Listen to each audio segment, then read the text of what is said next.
Hi, this is Scott Bredden. I'm just going to go through a few tips on the way that I like to make box frames for my paintings. Might help someone out, save a bit of time and allow you to make a frame that's pretty high quality that people like and it's not too expensive to make. So this is what I'm making. You can see it has a gap down the side of the painting and just a nice wide side.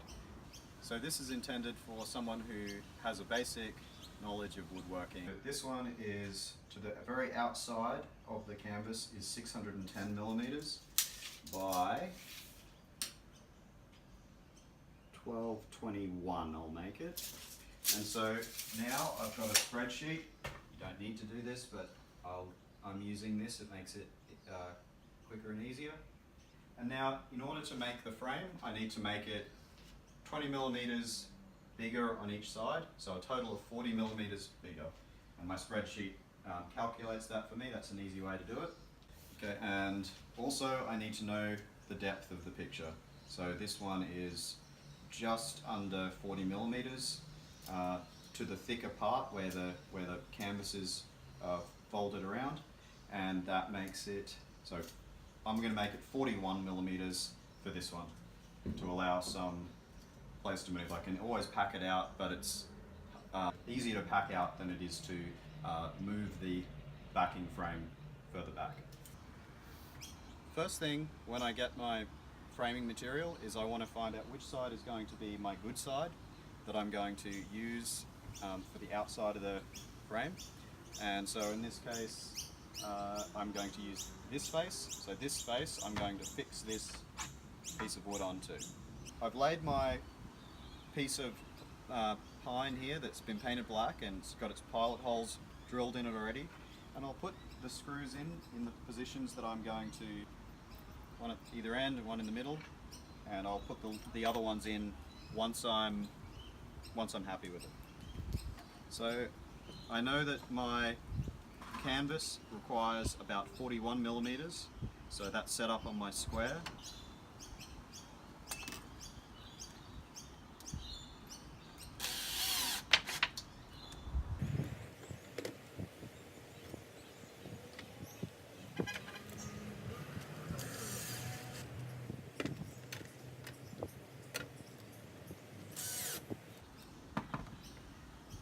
Okay, now the next step is to cut this off to approximately the length, because in my case I can't do the miter at full length, so I have to cut it off before I can do my miter. But your miter saw might make it possible for you to do that, but I have to cut it off.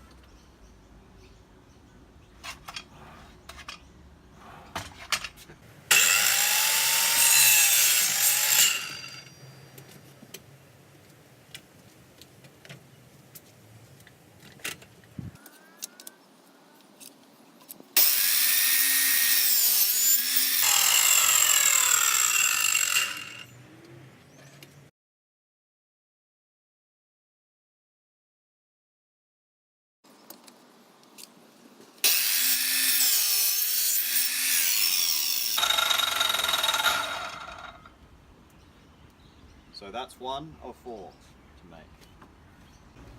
Okay, so a little tip that I wanted to demonstrate is that when you're putting the corners together, using the corner clamps will make sure that you're getting a nice 90-degree angle. But if the cuts that you have of the corners with this lower shelf aren't exactly 45 degrees, it's not going to quite fit together. So in order to make it fit really nicely on the frame itself, what can be useful is to just back this surface off here of the shelf. And so to do that, I think the easiest way is just to use a belt sander like this. It's just look at the surface here. Make sure you're not touching that frame.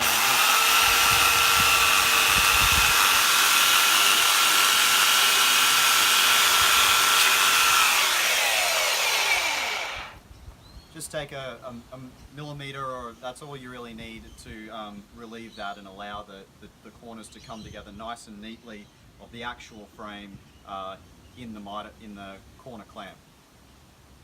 I'm going to show just a couple of small things that I think make it easier when you're fitting your frame to your picture. What I'm showing here is that I use little wedges that I've made. What I'm using is just some 70 by 35 millimeter framing or utility pine.